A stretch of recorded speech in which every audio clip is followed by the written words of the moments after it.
Hi, Jamie Cowen here to talk to you today about the Spirit of Delusion. I'm saddened to have to share this vlog. I was hoping that after the election we could move on, but that's not happening. For Trump supporters, what I'm about to say will be difficult to hear. And again, whom you voted for is your business, and I make absolutely no judgments about that.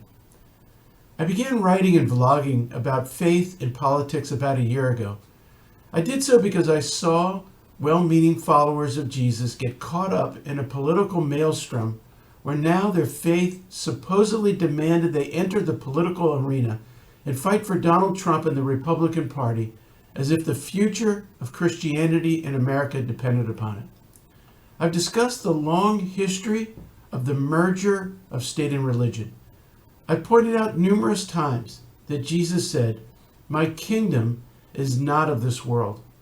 In fact, the only time he answered a political question was about the controversial payment of Roman taxes, when he famously said, "Render unto Caesar what is Caesar's, and unto God what is God's." I related how evangelical Christianity began to merge with the Republican Party beginning in the late 1970s, and how it culminated in the tragic irony of overwhelming evangelical support for Donald Trump, a person whose character is the antithesis of Jesus the Messiah. I talked about what is true leadership, the judgment of God, and how abortion became a partisan issue. I tried to remain nonpartisan, only addressing the issues because of how faith became weaponized by politicians. Like many others, I've lost friends because of my vlogs and my views. What we're witnessing now, however, is the end result of following the father of lies. Yes, I said it. Jesus said the devil is the father of lies, and one who lies is following the devil. Those who follow and support liars are inadvertently or not following the devil. Donald Trump is a pathological liar. This has been proven again and again.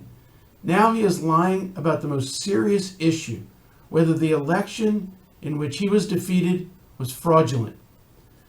Many may say you're just blinded by the biases of the mainstream media. No, I'm persuaded by the continuing reports of state election boards, many of which are controlled by Republicans, who report there is no evidence of fraud. I repeat the phrase, no evidence. So where are the reports of fraud coming from? From Donald Trump, who refuses to face the fact that he lost the election by a significant margin and then detracts from the fact by lying about fraud. Sadly, he is supported by his blind followers, many of whom are evangelical Christians. I grew up as a believer, schooled in end-time prophecy. Here are a couple of interesting passages. From Matthew 24. "For false Christs and false prophets will appear and perform great signs and miracles to deceive even the elect, if that were possible." From 2 Thessalonians. "For this reason, God sends them a powerful delusion so that they will believe the lie."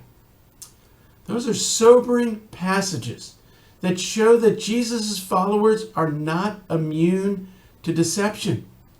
I shared in the video, is this the judgment of God? That it's possible that the calamities that have hit the United States this past year are due in part to God judging the overwhelming evangelical support for an incredibly ungodly president.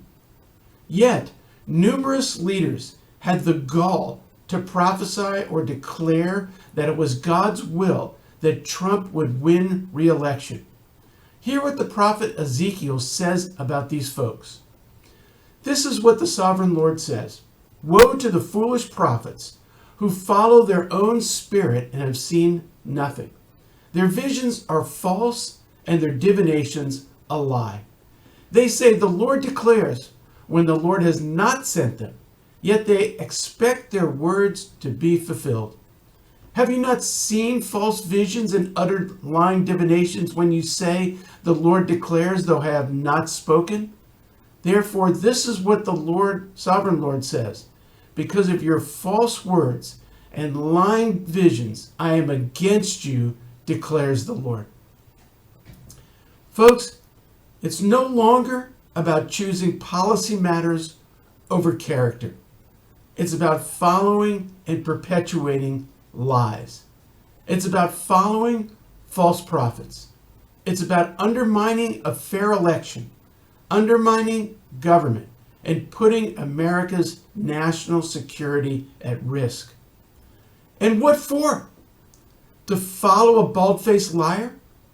This is what Jesus said about the devil.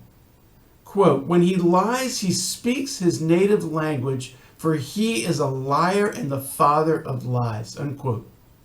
When you follow a liar, you follow the devil, pure and simple. But what about voter recounts? Look, based on state law, there are certain circumstances when the losing side can request a recount. Fine. If state law allows it and the losing side thinks they have a chance, no problem. Do a recount. But don't make unjustified and unsupported claims of voter fraud. That just inflames the masses and perpetuates further distrust of the system. One of the signs of cults is rationalizing irrational and even ungodly behavior. We get so caught up in the emotion and excitement of leader and his cause that we excuse things at other times we would condemn. We refuse to listen to others who warn us about the cult, seeing them as deceived or even worse, enemies.